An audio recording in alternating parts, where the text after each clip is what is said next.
Doomsday 3. We're in Doomsday 1.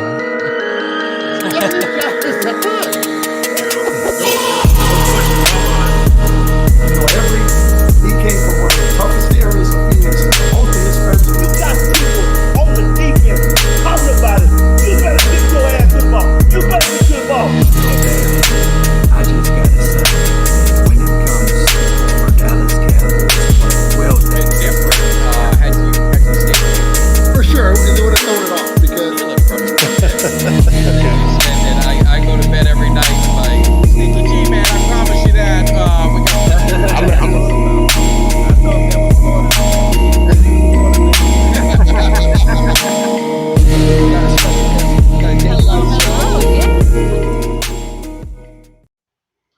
What is up, Cowboys Nation? This is, we usually don't do these live shows on a Sunday, usually chilling, but, what the hell? What do we got going on? The Pro Bowl you don't want to watch, so we figured, well, who better to get than Greg? Kelly may be joining us, but before we get rolling, make sure you hit that like, subscribe, share. Greg, it's been a while. Obviously, you were with us with Tony Hill, but hadn't really talked straight up Cowboys with you for a little bit. So how you feeling, man? Are you looking forward, or are you still kind of licking your wounds a little bit? I think I'm almost over licking my wounds, and I am looking forward.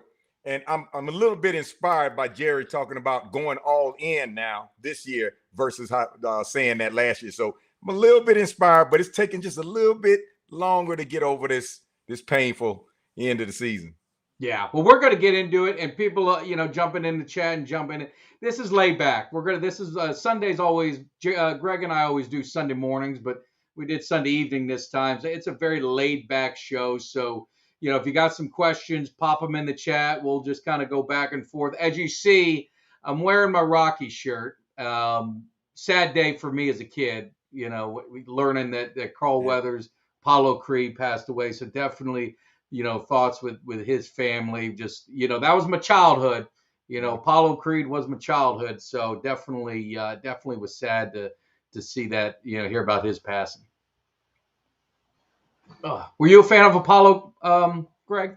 Oh, most definitely, man. I watched all the Rocky movies. You were enthralled if you were watching the Rocky movies, and then Apollo, when him and Rocky becomes friends, and then the tear jerkers, and then him supposedly dying on the show, and then Rocky avenging him. Man, that couldn't have been a better series of movies back then to be watching. Yeah.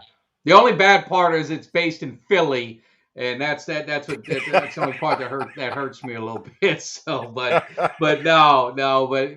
just kidding. But hey, so with the Cowboys, and the funny thing I'll say, for everyone who doesn't know, I might have mentioned it. So after the Cowboys lost to the Packers, I had like this therapy session. It just wasn't feeling good. I was humiliated, this and that. And I had talked to Greg, was on the show before, and we're already planning on our next week who we're going to play. Obviously, very confident in the Cowboys. So I messaged him and I was like, "Hey, man, I'm going to go live, man. I just got to do it." And Greg's like, "Man, I cannot do it. I can't bring myself to do it." But I went on, and I tell you, I felt pretty good. Not pretty good, but I felt better afterwards, let's just say. But looking back, I don't want to go too far back, obviously, but that game ends. Got to be some tough moments. But I mean, what was your initial kind of when it's all done? What were you thinking? Well, I think at halftime, my body went from here to almost here to like, that's it. At halftime, I just felt like it was over. And when it came out after that first series, I knew it was over. And it was just hard, real hard. Because of the way we lost. Yeah. That's what hurt. It was an ass whooping. That's what we got ass whooping, but it's the way ass whooping. This past weekend, last week, some friends were over the house, and somehow, I don't know how, we got on the subject by the game. And all I could say to them every time, I was like, but what was so ridiculous was how so many receivers were behind our DBs, absolutely alone,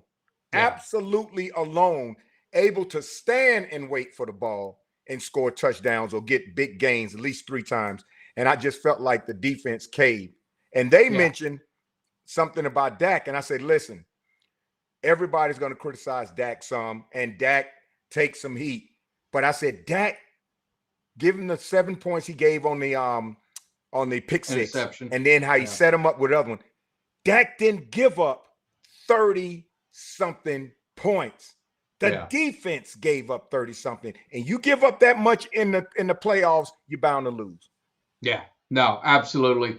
It wasn't good. So, when I got done, heads got to roll. A head's got to roll. I mean, someone's got to be someone's got to be their head on the stick and all that kind of stuff. So I was ready for everything. I mean, get rid of the coach, get rid of Dak, get rid of the coordinator, get rid of everyone, fire everyone, whatever, make me feel better. And, you kind of go down and, days go by. And I mean, McCarthy, I mean, it's hard, it's hard for me to put the blame on him. We talked about it with, we brought the champions in because we couldn't seem to get these guys champions. So Tony Hill came in, you had James Washington come in, you're talking to them a little bit. And, the players got to be held accountable, right? Dak's got to be held accountable. He's a leader of the team. You don't really see that in your face like you do. James Washington, we were kind of talking about that. And in the defense where James said if he missed a tackle, he was more worried about the players. He wasn't worried about the coaches coming after him. He was worried about the players and accountability. That's what this team is kind of missing. So you didn't get rid of the coach. Obviously, Dak, he's here for at least another year, but probably it's going to have to be longer because otherwise with a contract thing. So one had to roll. And I think Dan Quinn, even if he wasn't going to Washington, I think the Cowboys kind of say, hey, man, you need to get over to Washington because I don't think we got a job waiting for you because you can't you can't do the Jerry all in, which we'll get into. Some of that to me is lip service without something happening. So now you got some coaching. Now we got some defensive coordinator candidates coming in. So, you could go with the Ron Rivera. You got Mike Zimmer. Maybe Al Harris deserves a shot. We're going to get into all these. Wink Martindale. You heard his name being mentioned. Obviously got Brandon Staley. I mean, I'm just throwing some names out there. What's your thoughts on the defensive coordinator position? Where do you think the Cowboys are going to go, or where would you like them to go? Well, first of all, seems like we got ESP, man, because everything that you summed up about after the game, your instant impulse, my instant anger impulse had me going to Facebook, getting memes of pink slips, and I put it out there and I simply said, Jerry, hand these out to the two coaches. And then the next day I was thinking, come on, Greg. Now that was just instant impulse. And I was like, maybe we ought to give McCarthy his last season. Dan Quinn, it wouldn't break my heart if he was gone because Dan Quinn gave up all those points at that game. And then I think about the Atlanta game, the catastrophe that happened then. But as far as the DC coaches, on the in-house, they're looking at Witt and they're looking at Dirty. And I think Witt just went with the Commanders this weekend. Okay, and Dirty, I know Dirty's a candidate because he's in-house, and I think they're doing that out of respect. But seriously, I think it's going to narrow it down to Zimmer and maybe Ron Rivera. But I really, really feel that the best candidate, because like you said, Vrabel's out there, Brandon Staley. I thought Al Harris was going to follow Quinn because that was his idea to do, was to follow Dan Quinn. But if he stays, that'd be great for us. But I really feel Mike Zimmer is the man. And based on his history, I mean, he knows how to play defense. He hasn't been able to get over the hump, but he's been in the NFC Championship game. He played against the Packers now. They got beat, but he made it to the NFC Championship game. His record isn't that bad. And then Ron Rivera's record is almost about the same, maybe like 103 wins, 102 losses, something like that. And Ron Rivera's a good man and probably a good defensive coordinator. But I think Zimmer's far more elite, and Zimmer's ready. And I think Zimmer has the level of discipline that the players will listen to and adhere to a lot differently than Dan Quinn. Dan Quinn had some good discipline, but he was a player's coach. Zimmer, no nonsense. No nonsense. He's not Sean Payton now. He's not Sean Payton, but it's no nonsense. And these players know they got to play up to potential if they're playing for Zimmer. Yeah. I mean, I would say, and Ultra kind of said, I don't think any internal guys. And I know the Al Harris. Hey, Al Harris grew up in my hometown, Coconut Creek. He went to our rival high school, Ely High School. I don't know if he wants to be a defensive coordinator, but what I would say is I don't need chances. I don't need maybes. I don't need let's see what he does. I need a proven guy. Right. Now, none of these guys are sexy, right? They're not going to light anyone on fire. I mean, you're talking about Rivera, you're talking about Zimmer, you talk about, Wink Martindale is, an outside candidate too. I mean, all of these guys, Staley, all these guys have had success. I mean, they've had success as coaches. They've had success. Well, maybe not Staley. The others have had success as defensive coordinators.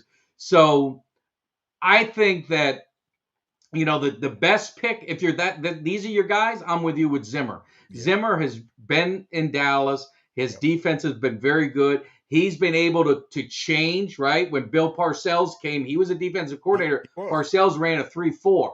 Yeah. So, I mean, Zimmer can change with personnel as he needs. He likes linebackers. We need linebackers. I mean, he's not going to play with 200-pound linebackers. So I think Zimmer is probably your safe pick. He's probably the comfortable pick, and I think Jerry likes comfortable. There was a question in the chat, what's the issue with Al Harris? I think with Al Harris, it's just experience. I mean, he's been a secondary guy. You don't even know if he wants to be a defensive coordinator. He may just want to be a teacher, and position coaches, they're teachers. Coordinators, they're doing the other stuff. It's almost like a head coach to the others. A head coach is like the CEO of the team, where the defensive coordinator is kind of like the CEO of the defense, and his coaches are the ones that really interact with these players. So maybe that's what he really, his passion is. I don't know. He's never come out and said he wanted to be a defensive coordinator. I'm not sure. It looks like, with Witt being the defensive coordinator, Al Harris, I think, is under contract, so he could go if they let him, or if he got an elevated position. So I'm not sure. Mike Vrabel, that's your sexy pick. Would you say, Greg, that's the sexy pick? But I don't know if Dallas is going to go sexy. I would love Mike Vrabel. Mike Vrabel has championships. He's under Bill Belichick. That would get me pumped up. I just don't know if the Cowboys. I just don't know if Jerry's going to go that way. Well, yeah, Mike Vrabel is a sexy pick, and he is a person in that position that probably would thrive. But like you said, and what I'm looking for, not somebody to give an opportunity to. Al Harris, I think, is great at the DB backs coach, and they respect him. And because he's a former player and was a good player, and I hope he doesn't leave, because if we keep him in that role, I think we'll gain benefits behind it with all the DBs. Now, Wink Martindale, because if I had to rank the candidates in the position of where I think, I would say Zimmer, Wink Martindale, Vrabel, and then Ron Rivera. But reason why I say Wink Martindale, because he's another no-nonsense type guy. Yeah. And yeah, he's not sexy. He's not, let's bring him in. Most people probably don't even know who he is in the Cowboys world. But he's another coach that if Zimmer didn't take the job for whatever reason, I would look at him strongly as number 2 before I go to Vrabel. Vrabel is a player. Vrabel has that sense of getting discipline, but at the same time can be a player's coach. But I think his time at the Titans kind of exposed a lot of inefficiencies in his coaching style. And Wink Martindale, no matter where he's gone, the defense has been proven. And I can't say it was his fault all the time, because you got other coaches on the staff. You got head coach to make a decision that can outrank Wink Martindale, and they decide to go a different way. Because Zimmer was with the Cowboys for a while. 94 he's a long time Cowboy. 2000 something. A lot of people thought he was going to be the coach after was it Parcells or Campbell? One of the two. I can't remember which one. And Wink started. Zimmer started with 4-3, but he realized that the linebackers and those DBs were going to catch hell if those 4 weren't beasts. So he switched it to the 3-4, which made bigger gains for him. And now if we go to a 3-4, and if we got Zimmer, we have to, and I say it, we have to get some beasts to align with Micah Parsons. Because if he's double teamed and he's close to the quarterback, but Tank and the other linemen aren't even close, something's wrong on that side of the line. Yeah. And I just in the chat, I was saying Vrabel would be that kind of the sexy pick. That'd be it'd probably get the fans excited more than like a Zimmer. I don't think Zimmer's gonna light anyone on fire in the Cowboys Nation's fan base. He's to me he's a safe pick, which I'm fine with safe when it comes to that. When I hear all in, it's not the coaches I want all in. What I want to be proven to me, and what pissed me off a little bit about Jerry Jones, I mean, you don't say that. You should be all in every year. I don't want to hear that this year you finally figure out you need to be all in. You should be in all year. We all knew the issues that we were having. We had injuries at linebacker. They never addressed it. Running back was a problem. Never addressed it. I mean, we had James Washington, two-time Super Bowl champion, in. First thing he said, running game problem. You got linebackers that are smaller than that were lighter than him. You know, when he was playing safety, you can't do that. And then you've got, so you're putting these. It's just like he said, you're putting the pressure on Parsons. And Parsons, a lot of people knock him for this or that. And he's like he said he's still waiting for Charles Haley to contain. You go do what you do, and that's hunt. That's what Parsons does best. And wherever they want to move him around, he needs to be hunting. And it's up to the guys in the back end to take care of it. But we don't have linebackers to do it. So I'm just saying I need to see the players of what is going to happen. These coordinators, I think if Dallas goes with Zimmer, I think they'd be fine. If they did Vrabel, I think they'd be fine. If they did Rivera, I think they'd be all right. Wink Martin, I think they're going to be good. It's the personnel that you're going to get. That's what is going to make me excited, because right now, your boy is hyped. I ain't too excited until I start seeing some players coming in here and the owner showing that they're all in, signing free agents, not depending on draft home runs to make this team better. Mike, you hit the nail on the head, man, because it's obvious, me, you, other Cowboys fans, we saw our deficiencies. From the beginning of the season, we saw where we were going to have the biggest challenge. And we had the opportunity in the trade.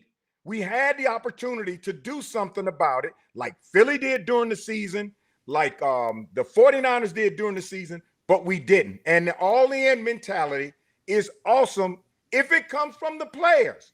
If it doesn't come from the players and it just comes from Jerry Jones, well, it's not going to, that subliminal message isn't going to fall down to the players and say, well, Jerry said we're all in, so I guess we got to be all in. You got to be all in right here. And if you're not all in right here, it's the same thing next year. But if they don't immediately address running back, immediately address linebackers, Lewis, as small as Lewis is, he did his very best to play that linebacker position. And he's a winner as far as being a player on our team, somebody we need to keep. But he's not a linebacker. He's not big enough. You're talking about who are you talking about? Jordan Lewis? For us, yeah. Remember he played nickel. Yeah, he played nickel. But they brought him in. Yeah. They brought him in linebacker positions in some plays, and he can't fill that role. And we need to do something about it. It'd be different if we say, man, it's hard to tell what we need for this team. It's obvious.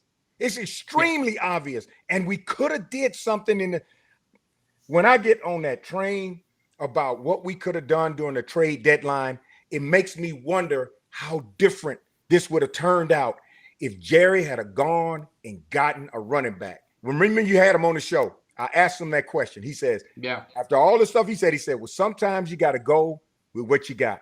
And my head dropped because I knew right then Pollard's catching hell from fans for the wrong reason, because Pollard is not the beast that we need back there. He was a second guy. We've talked about it. I mean, Kelly jumped in. So Kelly was late. Family stuff going on. If you got birthday parties and things like that, that takes priority. We all know how that works. So hopefully, did she get all the gifts that she wants before we get into it? Yeah, man. Gifts, cake, and everything, man. So birthday girl is happy. So it was awesome. A success.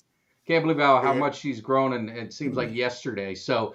Hey, just jumping in. So we talked about defensive coordinator, kind of figuring out where things are going. It looks like, I think Greg and I kind of both thought that Zimmer seems to be the safe pick and probably where they're going to go. Maybe Vrabel is your sexy pick that might get Cowboy fans really excited. What's your thoughts on the defensive coordinator? And then obviously we're getting into, and we'll get more into it with the all-in comments and Jerry and what we got to see. Yeah. So my only thing with both is the defensive coordinators. And first of all, what's up to everybody in the chat? I've seen a bunch of people saying what's up. So I'm going to say, hey, what's going on, everybody?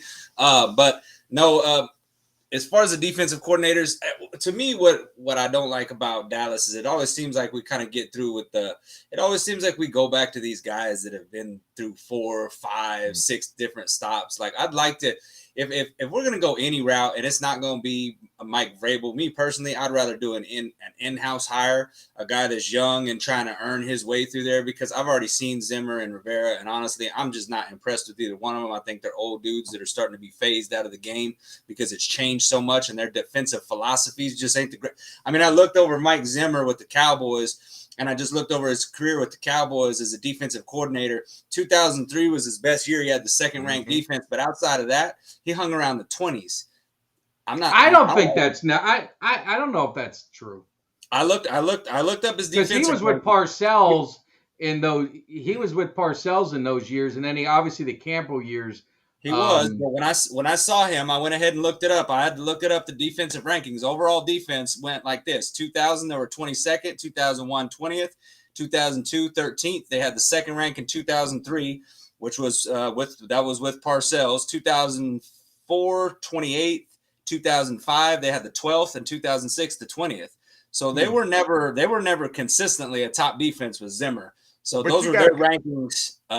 Overall, those are their overall rankings from 2000 to 2006. So more than often, he was in the 20s. One of them in 2004, after having the second-ranked defense, they dropped to 28th overall. Like, that was a bad defense. And then they jumped back up to 12th and then the 20th. I mean, obviously, you've got personnel and stuff, but he's had some good seasons. He went on and did some. I mean, he was with Marvin Lewis in Cincinnati. Obviously with the Vikings. I mean, they obviously went championship game, like Greg said.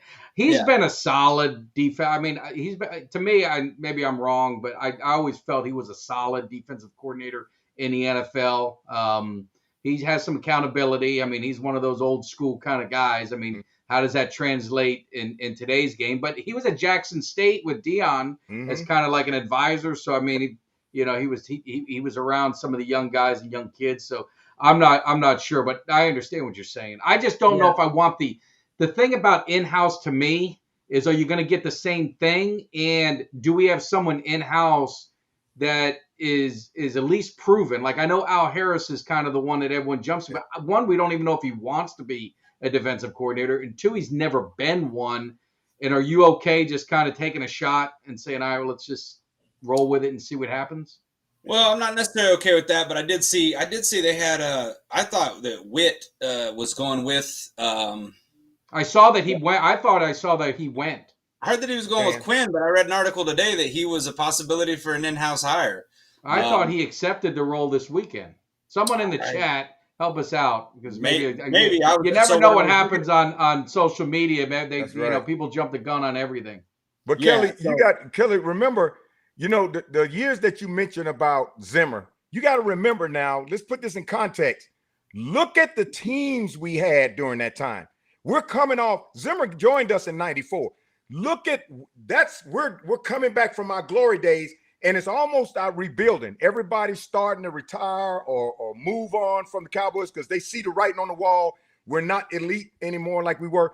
And we were in that transitional period to where, okay, we got these players, we got those players, we got Quincy Carter, we got Swenson, Teague, but we don't have a track record of drafting and acquiring players for the future. It's like Jerry said, okay, well, we got these Super Bowls right now. Let me start just playing the field for a while and saving some money, and then let's go back and regroup and see what coaches we need, what players. We didn't have good teams when Zimmer was with us, but when he left, and when Zimmer went to Minnesota, he did some great things with Minnesota because he had the personnel. They had the personnel. They drafted right. They acquired right.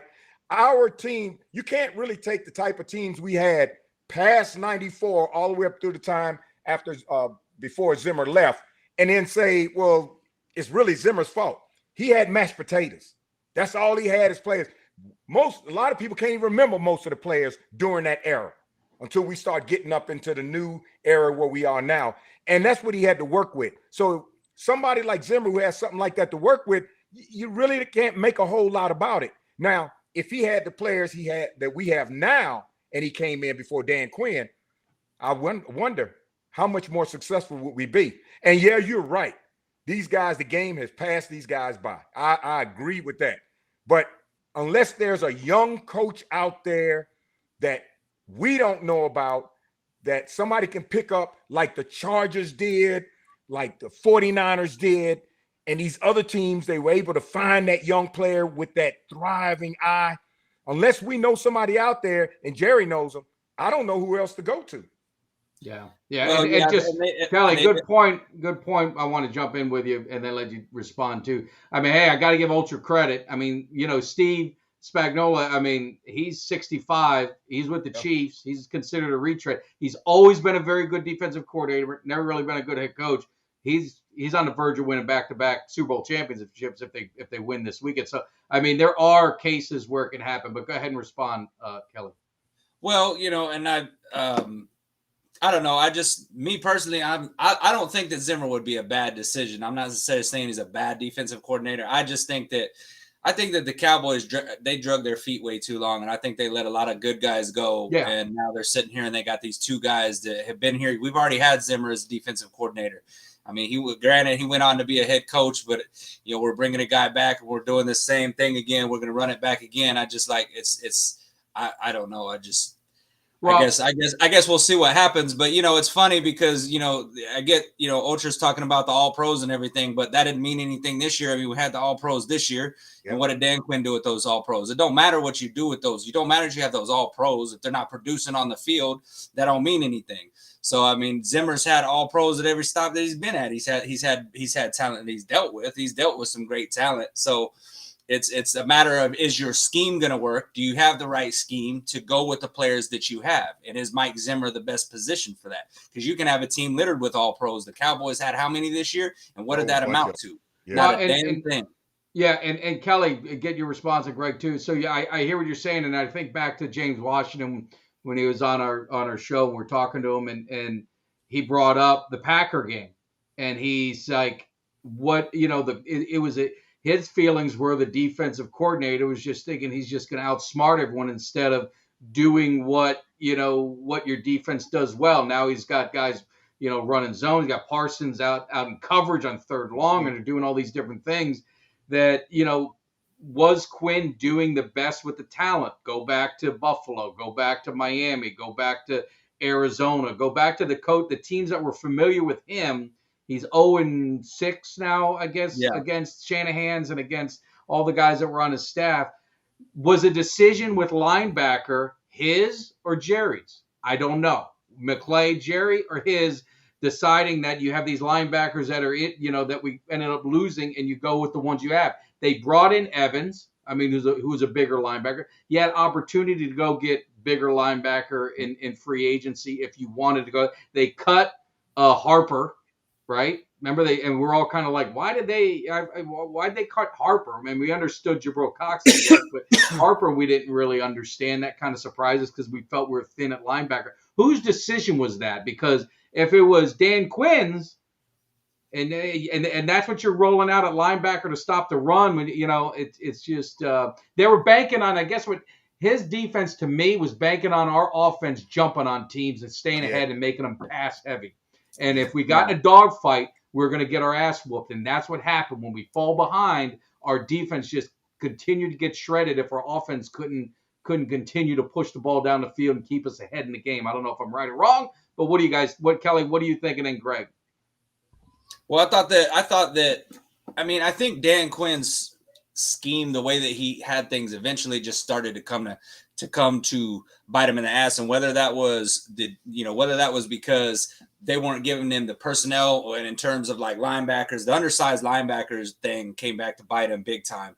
And that was something that, I believe that was a Dan Quinn thing, because I mean, he liked those guys. He liked them because they were, fast and attack the ball and quick to the ball, in a defense that's aggressive and flying to the ball. But the thing was, those undersized linebackers weren't able to shed blocks. They were getting decimated at the second level. So that kind of play came back to bite them in the ass. And like I said, I don't know if that's because they weren't drafting the size linebackers, or if Dan Quinn just thought that he could do with, if Dan Quinn was like, we don't need linebackers. I got these guys and I can play them up. And he had Marquise Bell, who started out the season really well and was doing well. He had a lot of tackles and looked good defensively. But then at the end, I mean, towards the end, you just seen they started exploiting them. They realized, look, these linebackers, they got this linebacker core that for the Cowboys. None of these dudes shed blocks.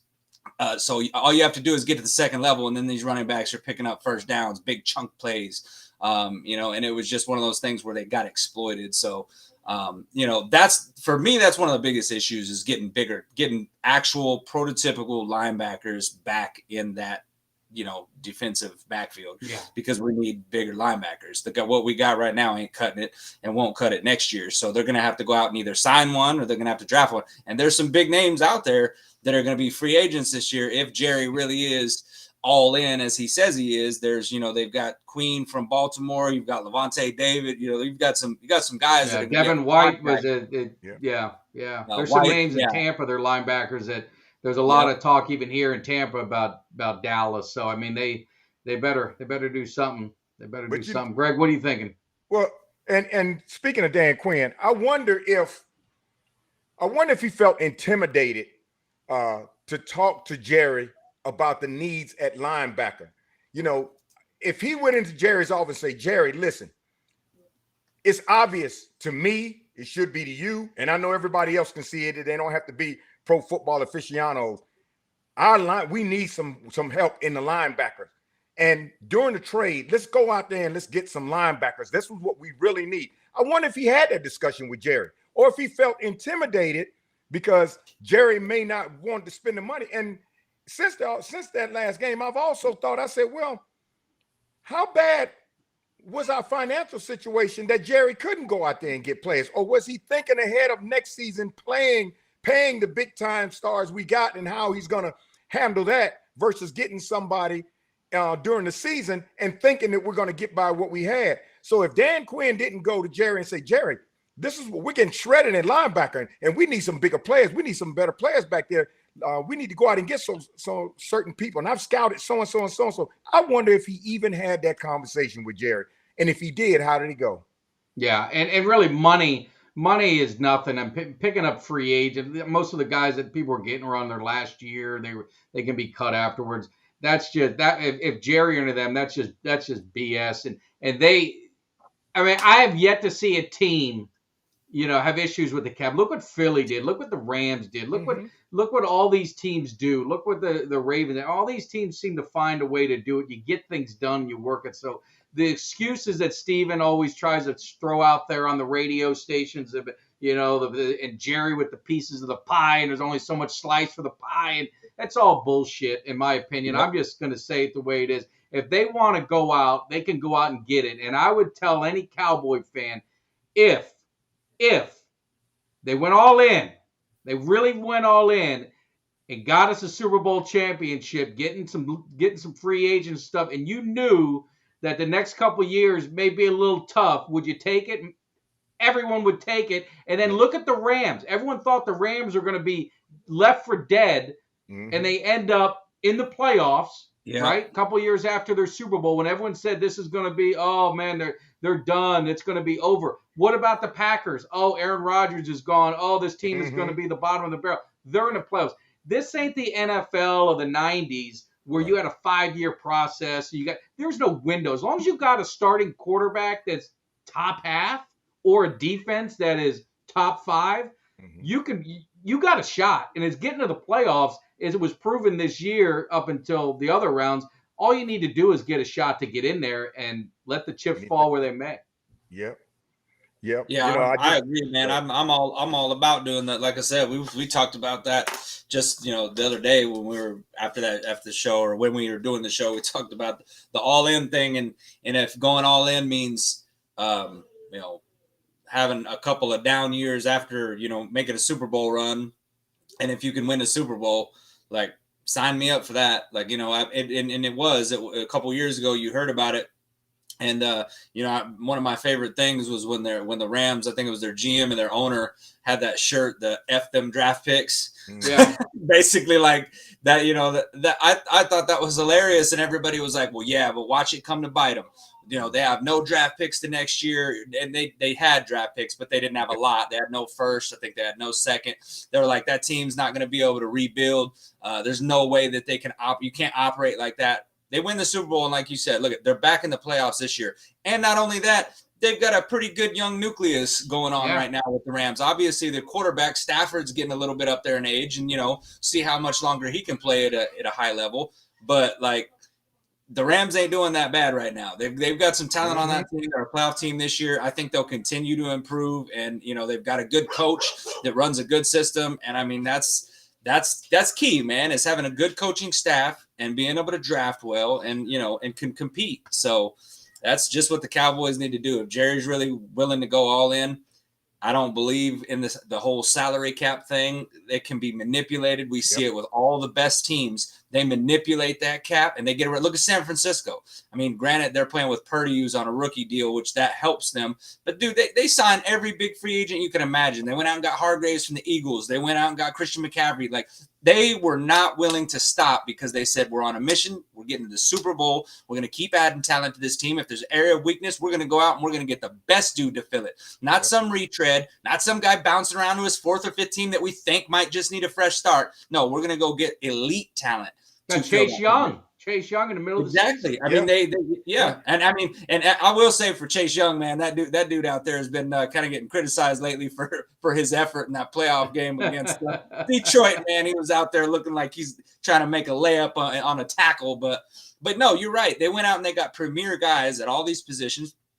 And hell, even I don't like Philly, but even Philadelphia, the way their GM approaches things, they go out and they add guys and they try to get guys and they try to sign guys, and they're always working to fill their roster, and you see countless times of when there's guys out there to be had in free agency, these guys are aggressive in pursuing them and trying to add talent to their team. Obviously this year, didn't work out for them and they ended up one and done, thankfully. But, you just see some of these better teams, the better ran teams, the way that they approach even the good ones, the good teams that are consistently competing in the playoffs and just can't get over that bubble, whether it's the Buffaloes, the Baltimores, all those teams, they continue to add talent, and the Cowboys just continue to kind of sit on their hands and wait.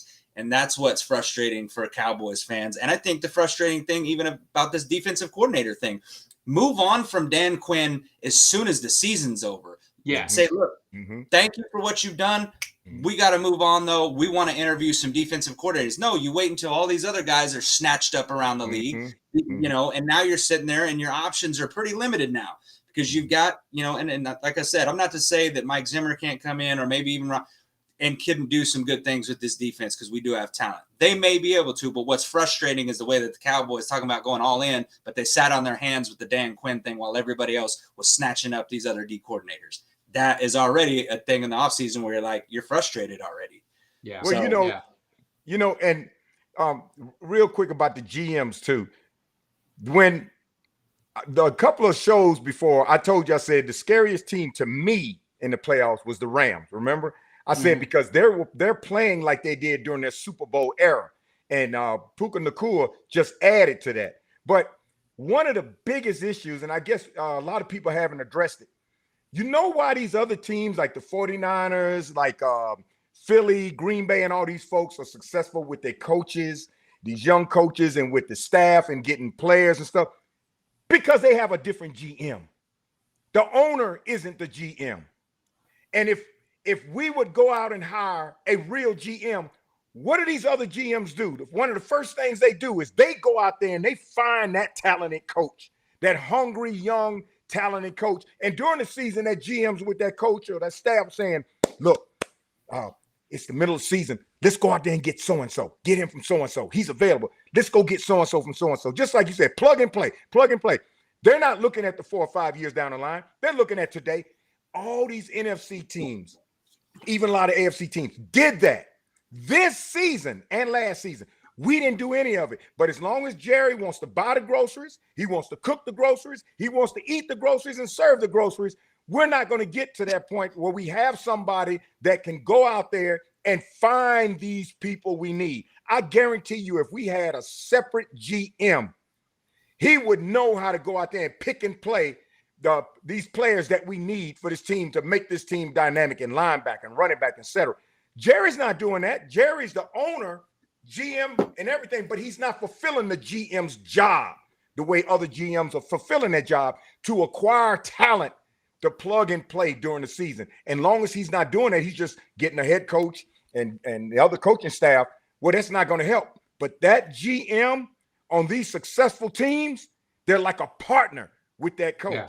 And we don't have that separate entity. That ain't never gonna happen. I mean, we could Yeah. we could speak that until we're blue in the face, until we part of lose my all our problem. hair, and that ain't gonna happen. I mean, Jerry's gonna be the GM, and I hate to break everyone's heart, Steven's gonna be the GM when the time comes, for Jerry to He go may to the be upper even room. worse. That's just the reality of it. It's a family business. They run it like a family business. Will McClay is the closest thing that you've got.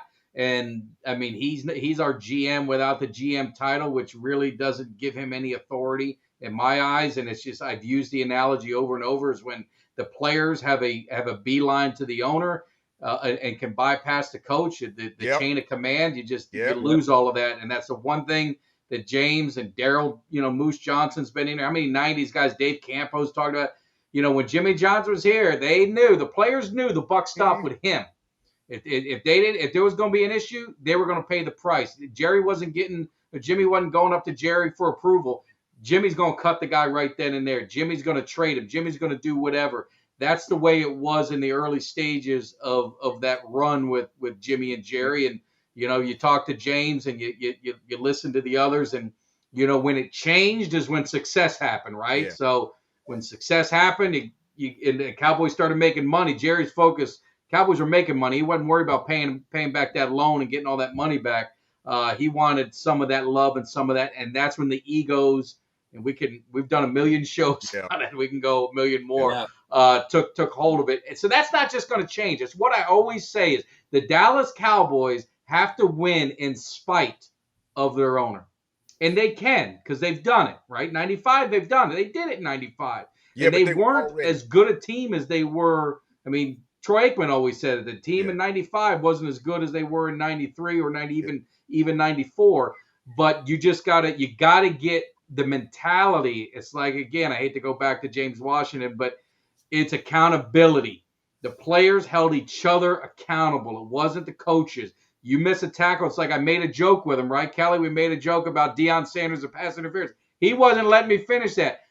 Irvin should have caught the ball. I don't want to hear nothing about no PI. Catch the ball. He told me don't miss no tackles. I'm telling him to catch the ball. That was the accountability that these guys had. They were more fearful of their own getting them than the coaches. And until you get that mentality on your team and in your locker room and everything that goes with it, that's the missing piece. That's where you look at who can we bring in that has that mentality, that has that, Kelly and I were pounding the table for Sue for 2 years. Guys won Super Bowls. Guys, he demands it. You can see the way he plays and the way he is on the sideline. We don't have that. I mean, Parsons doesn't seem to be like that kind of guy that's going to get in your face. The closest one is probably Tank, and I don't know how much Tank gets in people's face. Our quarterback doesn't get in anyone's face. So, Kelly, unfortunately, and that's one of the things that. That's one of the things, honestly, that bothers me the most, man, is when, and I hate to, like I said, I put a video out a little bit earlier and said that when I talked about the quarterback position, I said, I'm still frustrated with it, but I said, unfortunately, I don't think there's a better option right now out there than Dak Prescott for this season. But one of the things that pisses me off the most is that blank stare that he gets when he's sitting on the sideline when they're getting their ass whooped. He's just sitting there on the bench, and you just see him, and it shows him on the bench, and he's just looking up at he's either looking down, he's looking up at the jumbotron or whatever, and he's just got this blank look on his face. It's like almost emotionless.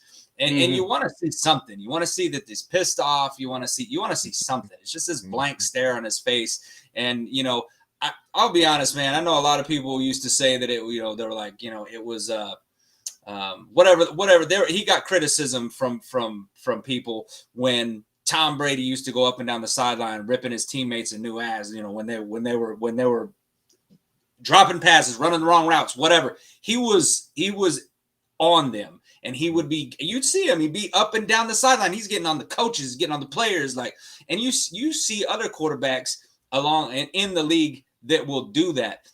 You've seen a guy like Patrick Mahomes go and talk to his guys, and he's down there and he's getting after him. And you see those guys get emotion. And that's what you want to see. You want to see him trying to rally the troops. You don't want to just see him sitting there on the bench kind of by himself with a blank look on his face, because that's what I see in every postseason we've lost. You see Dak sitting there on the bench, ain't nobody around him. It's just him, and he's got a blank look on his face. It's like, show some emotion and hold some people accountable. I mean, I don't need him to be Tom Brady, but you know, it'd be nice for him to show some emotion and try to let these guys know, as the leader of the team, I got this. But I need you guys to come along with me and have me. You got me, and I got you. I mean, we play for each other, like that. Kind of like what James Washington said. You got 53 individuals on this team trying to build 53 individual brands instead of 53 collective individuals going for one brand, which is the Dallas Cowboys. And to understand, if we win a Super Bowl, this is transcendent over any brand that we can build. This is bigger than that. This is generational. This is I got it made. I'm a part of a Super Bowl roster. They will remember this roster for the rest of, history, because they're still talking about Cowboys players from the 70s, from the 90s. This Cowboys roster has got to do something to blaze their own path and blaze their own trail and get that number 6 Lombardi to Dallas. Yeah, well, and Greg, I want to get your thoughts on it. Just but one other thing that he said, and you can probably even add to this too when you give your comment, is what he said is Michael Irvin, the triplets, him, that team in the 90s, they respected the 70s. They understood the history, but they wanted to create their own history. And that's what you don't see in this era and these other eras is, they don't, they're not in respecting the others and wanting to create their own. It just doesn't seem like it. It just seems like what he said, 53 guys and 53 brands. And until you get some guys with that mentality, with the mentality of just that dog and want to win, compete, and accountability. I mean, it's like I said, when you look at the 49ers, watch the way their defense plays and the way they rally and the way that everything goes. And you look at the Ravens, you look at some of the other two. I just don't really see that on a consistent basis with the Cowboys. But go ahead, Greg, give your thoughts. No, you're right. And all Dak's got to do, go back and watch the footage of Aikman during his years. Watch how he walked up and down that sideline and got in the butts of those linemen and people when they weren't doing what they need to do. He didn't do it arrogantly. He did it as somebody who wants to win with the team that wanted to win, and he let them know when they weren't doing what they need to do, and he went up and down the sideline. You'll never see Dak do that because Dak's timid, and I think Dak feels so much pressure on himself that if he goes up and down that sideline like that, I think he knows that the type of players he got are going to sit back and say, well, who are you to be yelling at us? And when they start thinking like that, they're no longer a team.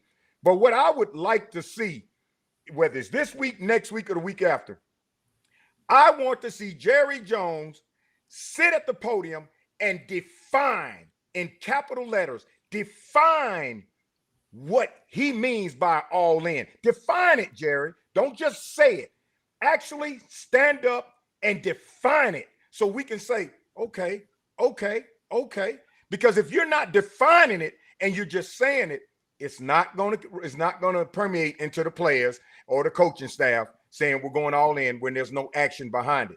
But Staubach used to go up and down that sideline. Craig Morton went up and down that sideline. Aikman went up and down the sideline. Even Romo, when he needed to went up and down that sideline. No, he did. And every one of those quarterbacks had respect from the players that if he spoke, you didn't see him getting back on him like, well, who are you to speak? I think Dak's afraid because he gets so much pressure, so much attention on him that if he does it, that some of the players are going to sit back and look at him like, who the hell are you? And because of that, we're not a team. You're exactly right when you said, you look at how the 49ers on the sideline, when plays happen, you see how their defense collides together and how they're just one unit. Phillies was the same way. Other teams, you see it. And I'm sitting here watching these games and I'm saying, I know that I'm not going crazy. I know that it's got to be as obvious to everybody else, as obvious as it is to me, that there's something, some ingredient we don't have on that sideline that I see in these other teams. And these are pros. They should have that. I don't know if it's Jerry's world, the comfort of it, and you say the brands and the social media, maybe it's gotten to the point where that's what they're more important about.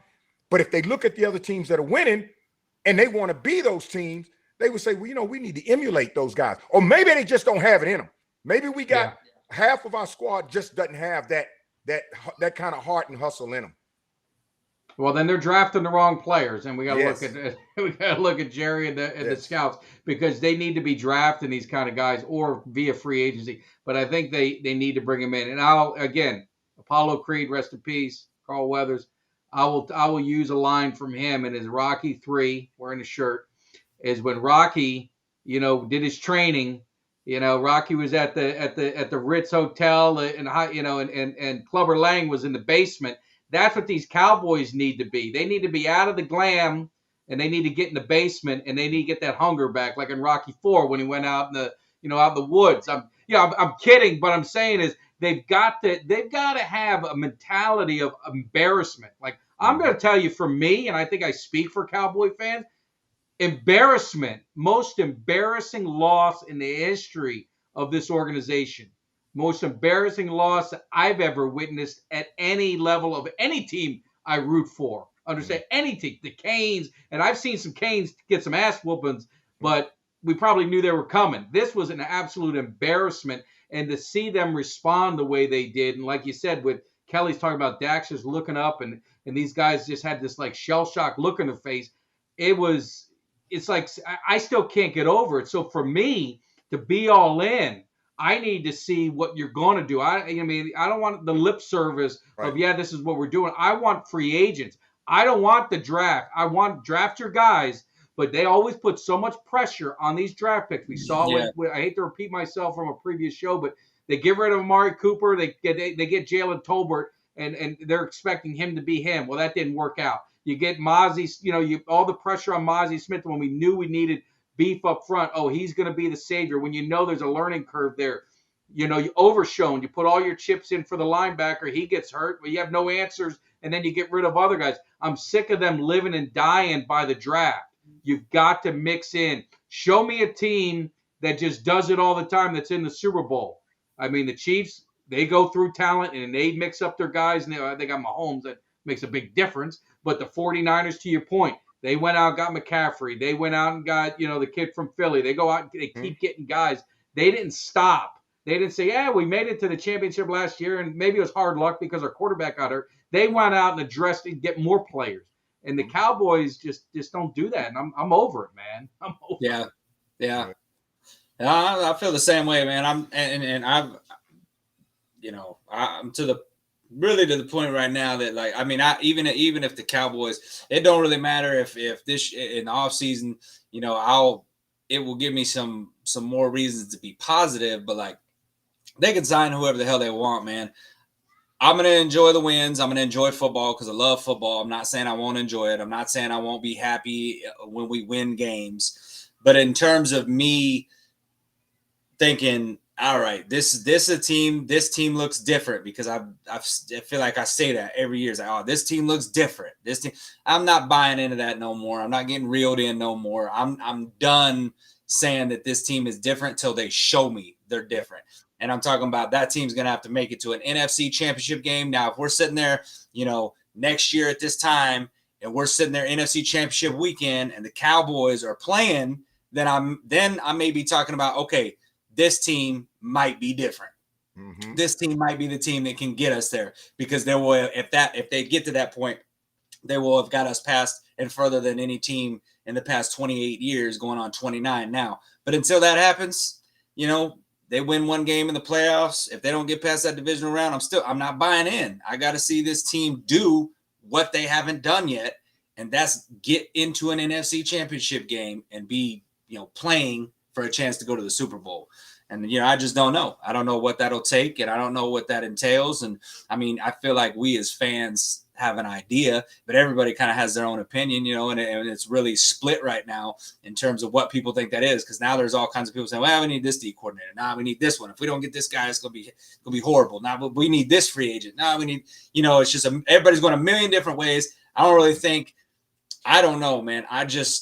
You'd like to think that your front office is competent enough to know exactly what you need, the changes that need to be made, and your head coach can sit there and be a part of that conversation. And Mike McCarthy, having come from a Super Bowl winning team in Green Bay, says, I know what it takes to build a winning roster. Listen to me here on this, and that Jerry Jones would maybe listen to him. But you just don't. It's hard to have that faith, because, I had that faith going into the thing. I've been a Mike McCarthy guy since they got him. I was like, you know what? This guy came from a winning organization. He knows what it takes.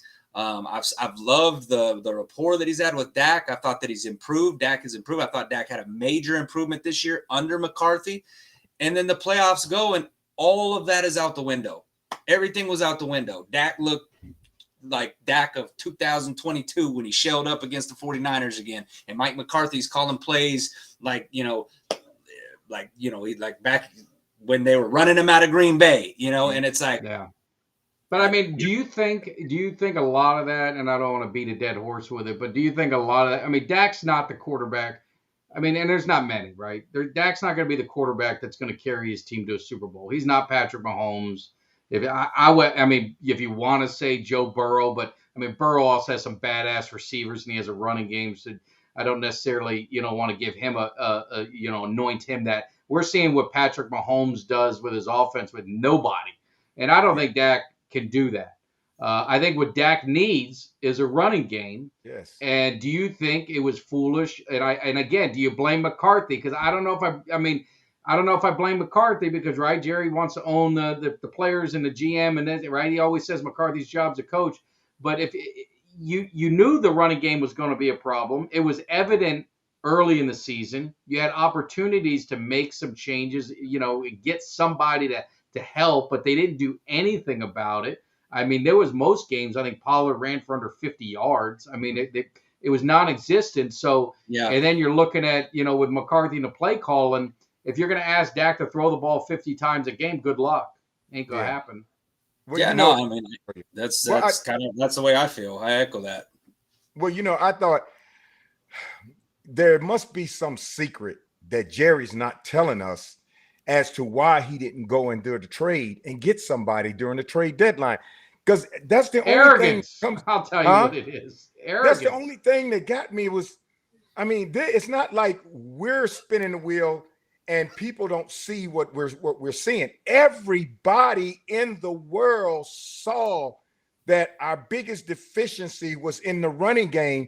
So I know Jerry saw it. So you would think he would be desperate enough to do something about it. And that's why sometimes I ponder, was there something he's not telling us as to why he wouldn't go out there and get a running back that's totally different than what everybody's thinking?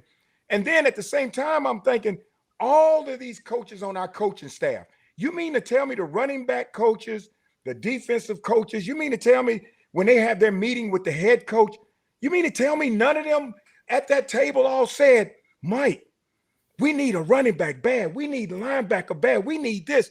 Man, we got to tell Jerry, this is what we need. These coaches have been under these other coaches or coached with these other coaches that are plug and playing during the season. I know they have their coaches meeting.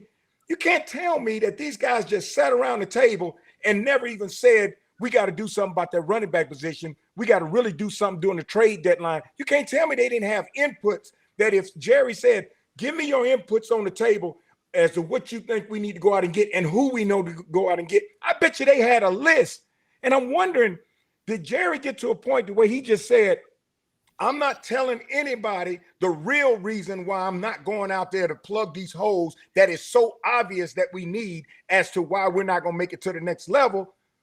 Or is it because he's just sitting back hoping that whatever he has on the field can do it, and he's rolling the roulette wheel thinking he's going to get lucky? Jerry, you're not going to get lucky. He said something this week about he likes Dak, he likes McCarthy because they keep us on the rim. Yeah, well, you can't sit on the rim forever. And at some point, you're going to make a groove in that rim where you're stuck and you don't fall. And by that time, these good players we have, they're going to get to that age or that playing atmosphere where you're going to have to just drift away. You're going to have to trade him. Then we're starting all over again. I just like what Kelly was saying about not going all in on the season. This is the first season that I can remember in my life that next season I have no expectations. And I'll be excited about our game per game, but I hate to think I've got to wait 17 weeks in order for me to get to that point where I feel like, okay, now I can get excited because I think we got a chance. The whole season is going to be like, okay, we're 8-0, we're 9-0. And I'm like this, Well, we ain't got to the playoffs yet. It's 17 weeks. I got to wait till us to get there to see what's going to happen. And then when we get there, what is it going to be? So that normal excitement I have every year, that fired up, yeah, we're going to do this and we're going to be great. We're going to get to the playoff.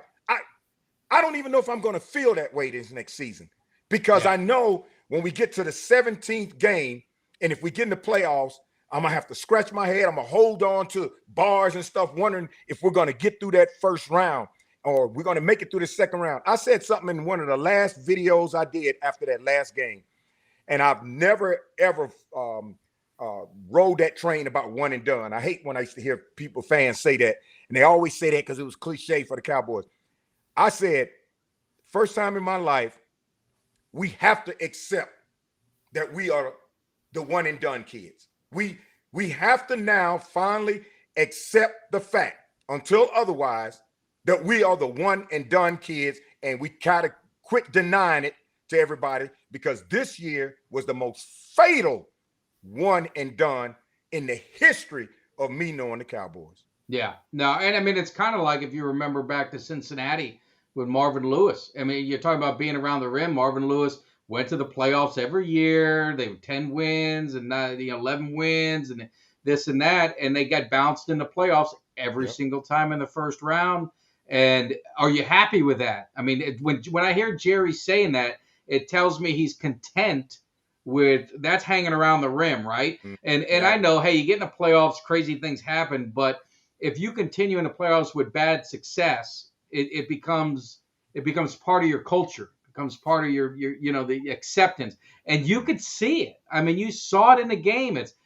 Look at the 49er Detroit game and look at the Dallas Green Bay game. Both games, teams were down significantly, right? Almost the same score maybe in the first and second half. You knew. I mean, you looked on the look on Cowboys' faces. They were defeated. They were defeated. Yeah. And the 49ers, they fought back, and they had that will to win. We just didn't. And you got to wonder, are these guys saying, oh, here it goes again. Here it goes again. We're going to get, and they've got to stop that. And until they do, that's going to be a problem. And that leads to the culture and what you have. If you've got that with Dak, let's just say, at what point do you say, you know what, maybe we just, and Ultra called it a mulligan. I don't think if they moved on from Dak tomorrow and they went in with Trey Lance I think there's enough talent on this team that if Trey Lance ended up being good, this team could make noise as long as Trey Lance was solid in the playoffs. He didn't have the deer in headlights, but I don't know. We look for answers. I want to be positive. I want to think that the Cowboys will do what they need to do, but this is what happens. You got three huge Cowboy fans, and we're all kind of like mumbling and like trying to figure out what the hell's going on. And we want to have hope, and it's hard to. They've made it very hard to have some hope this year. Aside from if they address the running game, and I saw Ultra put something about dead money. No one said that Jerry didn't invest in running game, but you could have got Fournette for nothing. You could have got Cook for nothing. You could have got these other running backs, Kareem Hunt. You could have got some of these running backs for nothing just to say, hey, we're trying. We're going to see what we can get because the offensive running game wasn't working. But that was disappointing. But anyway, I know I rambled on. We're all like crazy. Well, and I'll say this, man. It doesn't really matter what any one of our any of our fans say. You can scream it until you're blue in the breath. They're not moving on from Dak. It's not happening. No, I don't think they're moving. Dak is going to be the quarterback in 2024, and more than likely they're probably going to extend him because unless they can get creative with those 2 voided years in his contract and they can somehow move money into those voided years and go ahead and make his contract turn it from that 3-year deal to an actual 5-year deal, then they can't afford to go all in and pay this dude $60 million this year, or to cut him and have $60 million in dead money and try to pay a quarterback and do it's just not realistic. They're the ones that cornered themselves. They let Dak Prescott, they let Dak put them in the position that they did by letting him kind of basically say, hey, I want this short contract, this 3-year contract. If they would have been able to give him a true 5-year contract instead of this 5-year with the 2 voided years, it's kind of tricky the way they have that contract thing set up. But he's going to be the quarterback in 2024. And I would not be surprised if they extend him and he's the quarterback, even beyond that. But, I don't think any of us are, like you said, right now we're all just kind of like, scratching our heads trying to come up with an answer and like, well, what if we do this or what if we do this? Yeah. And, the only true ones is getting able to make these calls or McCarthy and Jerry Jones and Stephen Jones and them guys, and the bad thing is Stephen Jones and Jerry Jones, the two guys that have bungled this thing up for the past, 20, and Jerry more than Stephen, but Stephen now is heavily involved for the past, at least the past 10 years, he's been pretty heavily involved.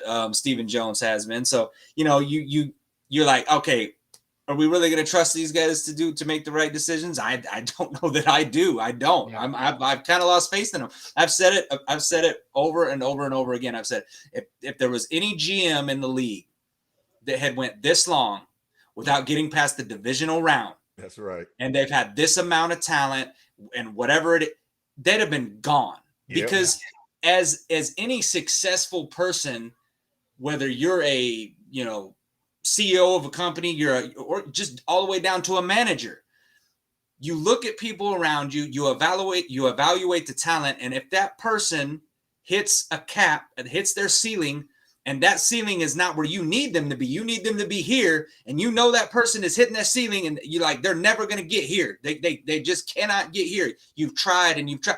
You move on from that person, right, and you go find the person that can break through that ceiling and get to where you need to be or above. And that's the problem with the Cowboys, is that Jerry Jones is the one that is looking at it like, well, I can get past the ceiling. I can get past this ceiling. Well, no, you can't. It's 29 years. You ain't been able to get past that ceiling.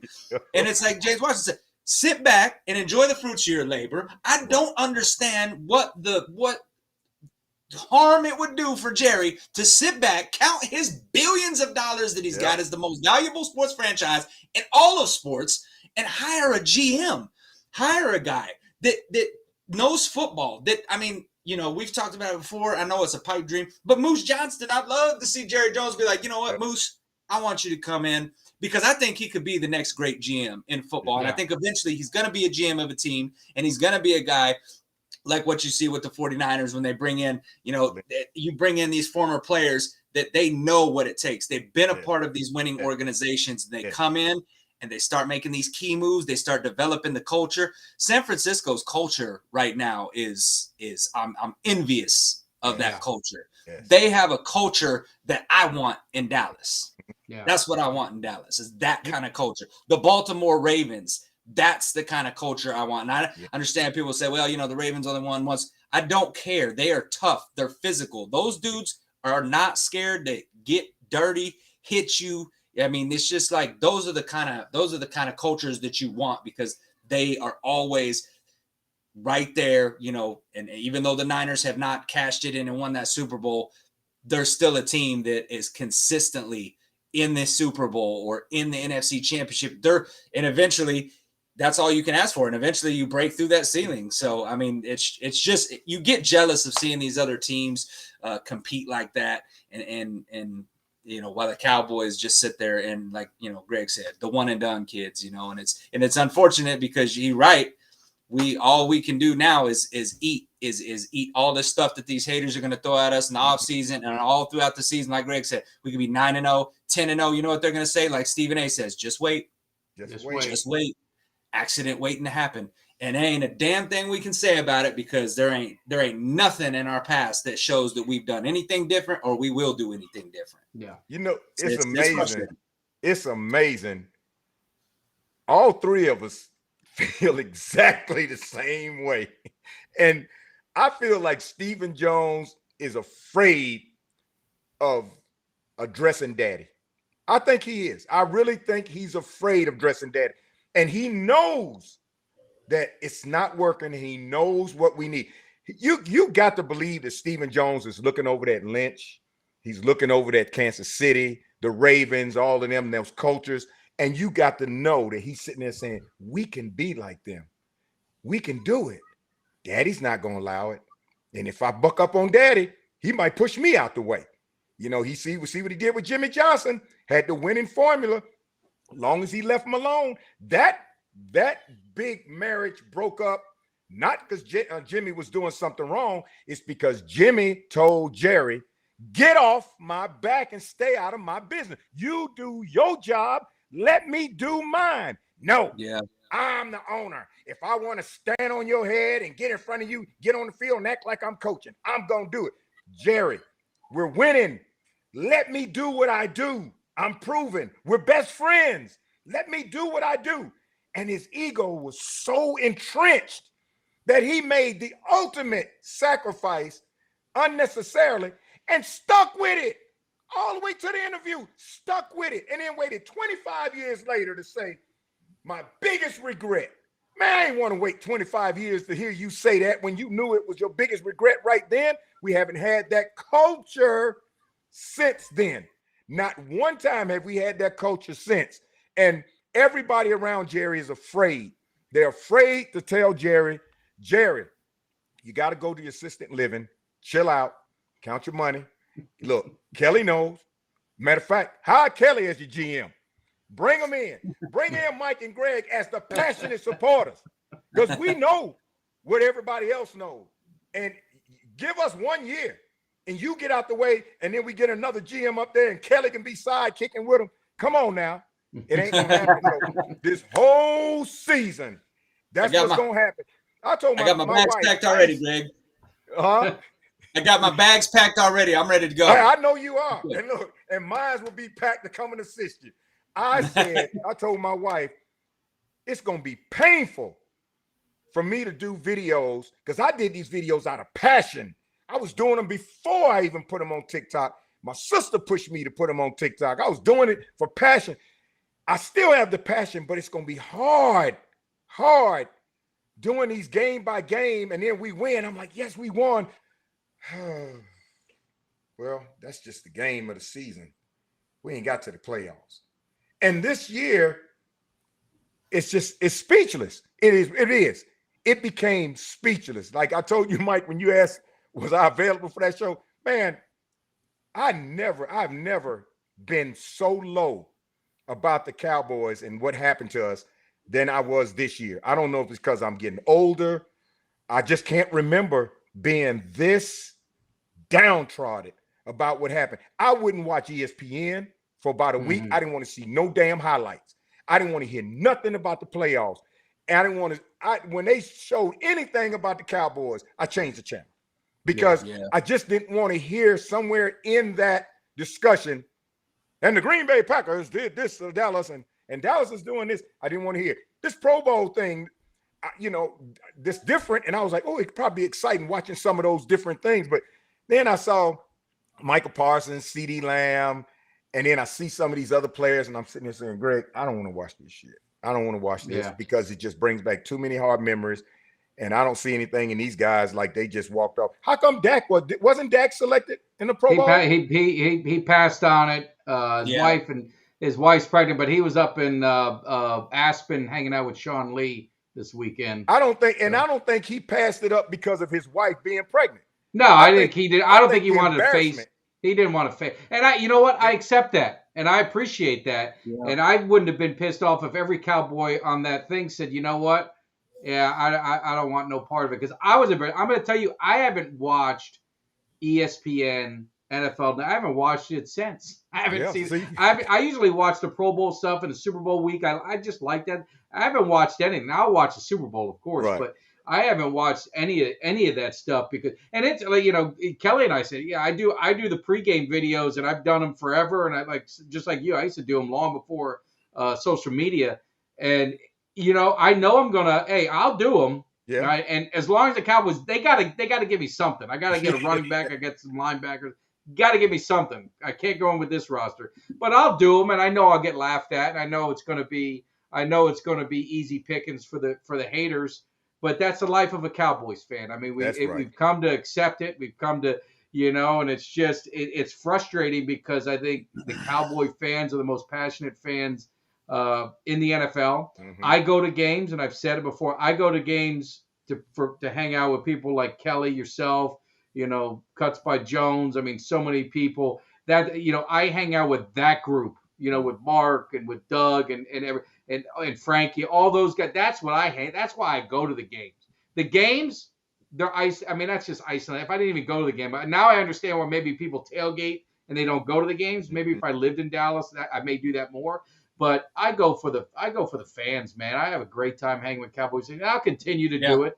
But hey, if the Cowboys could just get something going, maybe I'll feel a little bit. I did hype videos when we lost Dak, and I wore a bag over my head. If I got to do that again, I will. If I got to do that again, I will. But it's going to be hard. I get it. It's going to be hard for all of Cowboy fans because we're going to get shit on all year. Yes. And that's just, we got to accept it. And we got to get the thick skin because it's going to happen. Now, if we ever do win, you better believe it's going to come back tenfold on them. And we're going to put it on them haters. We're going to run down the street butt naked and put it on them haters. Damn right. So, but all right, guys, we've been kicking it for an hour. Any final thoughts? I know we just want to pop in the defensive coordinator. Yeah, what's your gut reaction? And then final thoughts, Kelly, and anyone in the chat. Who do you guys think is going to be our defensive coordinator? Because Jerry's going to announce it this week because it's Super Bowl week. He's got to steal some thunder. But Kelly, we'll start with Greg, and then Kelly, you finish up. Greg, what are you thinking? I think it's going to narrow down to Zimmer, and I wouldn't be shocked if he went way down the list and got Wink Martindale. It wouldn't blow my mind at all. And speaking of final thoughts, I was telling you earlier, the friends of mine that live in San Antonio that were here visiting last week for my birthday, we had a good time. Well, they said when they got back, they were going to go by Cuts by Jones. Today, they FaceTimed me from Cuts. And, man, we had a ball FaceTime and talking back and forth. Cuts was on FaceTime. I got a good opportunity to talk to him. Man, I saw some stuff that Cuts had that blew my mind. I started with one, and then I saw another. Man, but by the time we finished about close to an hour of FaceTiming, I ordered 4 pieces from Cuts, man. And I told him, I said, we better get off this phone. I said, Cuts, because you're going to have to fill up a trailer to send it to me if we get by. But, Cuts he's a unique artist. The man has got some genuine talent, and I'm just so glad that you connected me with that guy, man. He's a good guy, and I love his work, and that's a connection forever right there. Yeah, he does great work, but he's a better person. So we've become good friends and love him to death. And I tell you, that helmet, did you buy that helmet? Yeah, that was the last one. Before we got out of there, that's the last one with the 3D star looking. Yes. Yeah. I mean, if that looks better in person than it does in this video, I was thinking, man, I might have to get me one of them. But it was beautiful. Beautiful work. Yeah, it is.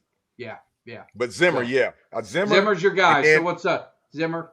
Yeah, Zimmer. And then it wouldn't shock me if he went down to Wink Martindale, because the discipline is what I think we need a lot more. And like Kelly alluded to, which was probably the most important part about the new DC coach, they have to come in and establish a different culture.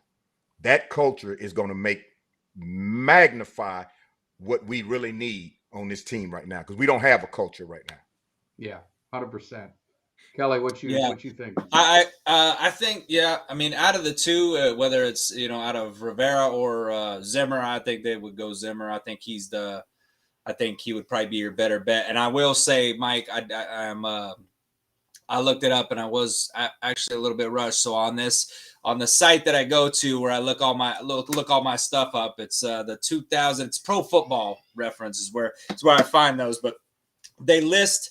I don't know why they list them down there, but then you have to go and you click the yards and you go and it'll let you know the overall yards, which lets you know where the defense ranks. So I will say I was incorrect on some of those defenses with Zimmer. He did have the number 1 overall ranked defense in 2003. And in 2001, I said 20th. He was actually 4th. So there were several of those defenses where he was a lot better. So you are right. I had to double check. It made me feel better. I was like, man, I must have been sleeping through some of this. Didn't want to make. Well, I thought so too, because I'm going down the rankings and I'm like, damn. I said all this, and he's. I always thought he was solid. So he did through his time in Dallas, 2000 to 2006. He was hovering around the 10th.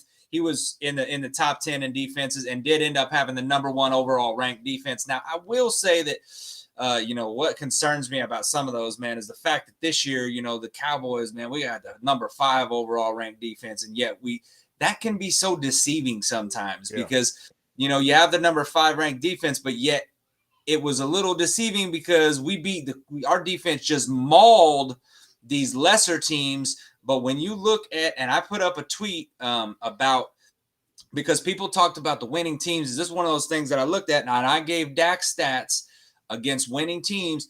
Dak actually performed very well against these winning teams. In fact, his touchdown ratio, he had 20 touchdowns. I think he had seven picks and 20 touchdowns, and threw for I don't know, it was like 2,000 yards or something like that. But Dak put up numbers against those teams. It was our defense that let us down in every single one of those games. San Fran, they gave up a ton of yards and a ton of points. I think it was like 33 points a game versus these winning teams is what our defense gave up, which is inexcusable. So, you look at those defensive stats, and sometimes your defensive rankings, they can be a little bit misconstrued. I think this year was a prime example. That definitely was no top 5 defense we saw against Green Bay. Granted, a lot of it, I think, had to do with the scheme. Don't know what the hell Dan Quinn was thinking. Maybe they should have given him a drug test because he might have been smoking something before that. He was already celebrating the fact that he was going to take a head coaching job. Little did he know he was going to the Washington Redskins, one of the worst run organizations in the NFC East for the last, 2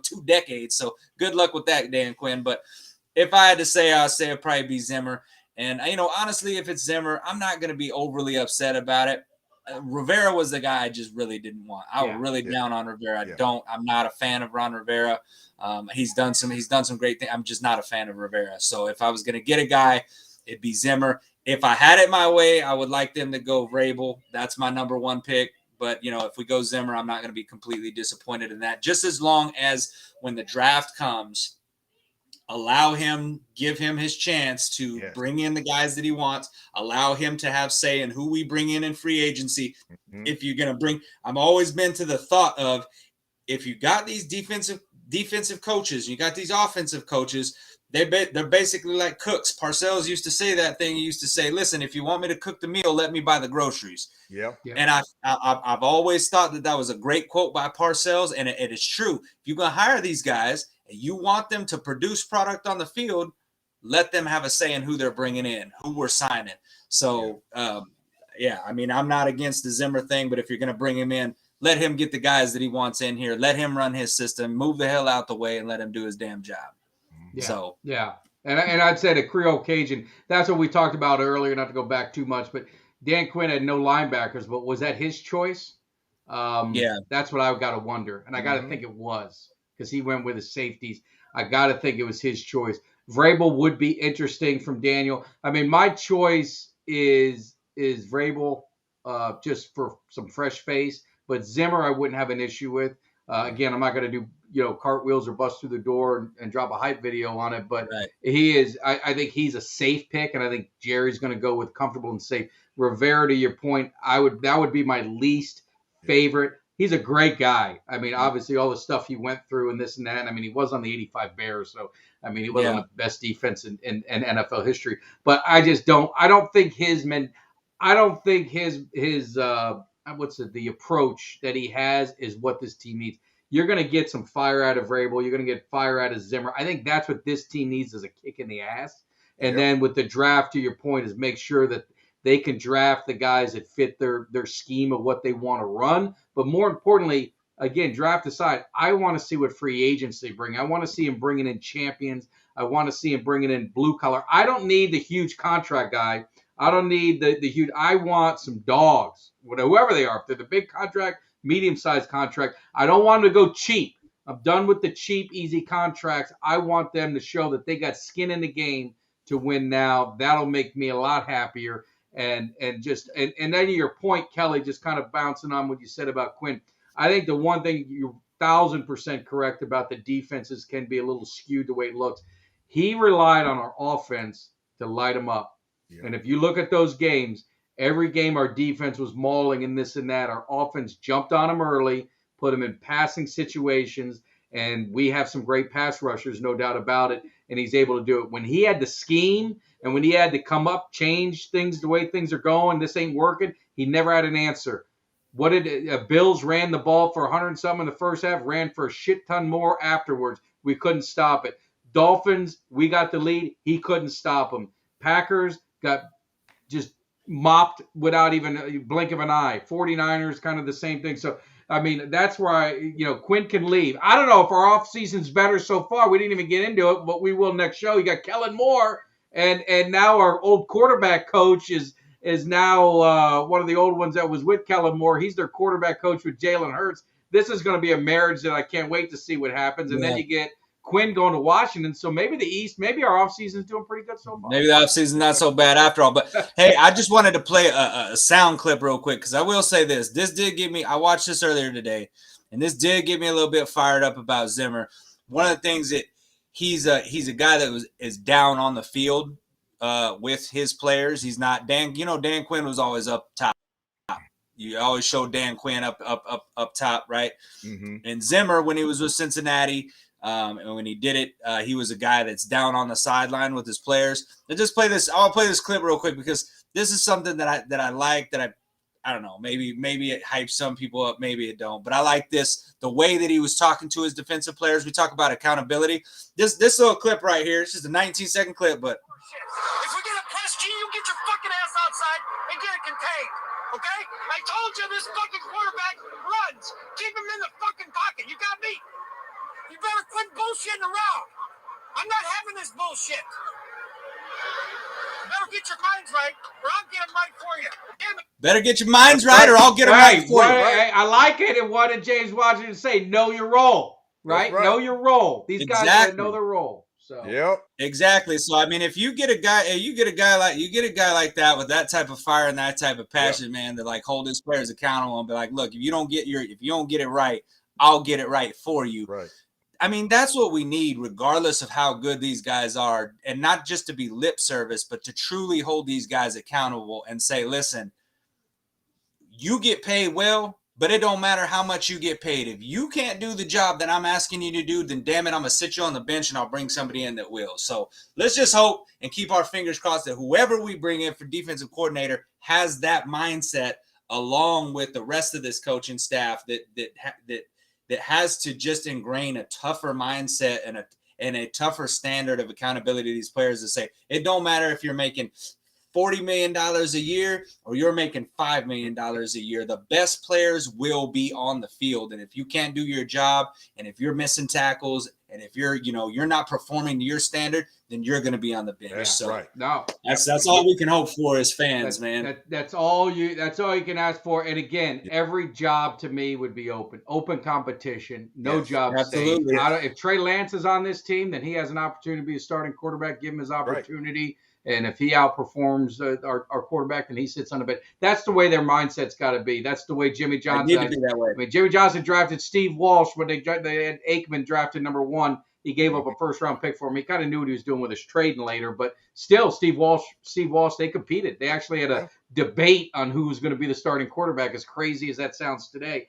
But, hey, we're going to wrap it up. It's been a great show. We're going to definitely do it again. But just want to remind you guys, we had the legend, Mr. Cowboy Bob Lilly, on the show. We got this beautiful signed Funko Pop with every inscription known to man that he put on here. We're giving this away at our 3,000 subscriber. Our next giveaway, too, is when we get to 5,000, you got 2 seats. Now, maybe you don't want to go to the Cowboys. I guess we're not all excited about them yet. But if you do get excited about it, we got 2 seats that when we get to 5,000, we're going to be giving those away, having a good time. So make sure you guys, if you hadn't subscribed yet, do it. If you hadn't hit the like button, what the hell are you waiting on? Hit the like button. Also, hit the bell. Because if you didn't hit the bell, you missed our boy Kelly K9 dropping a nice little video, a little afternoon delight.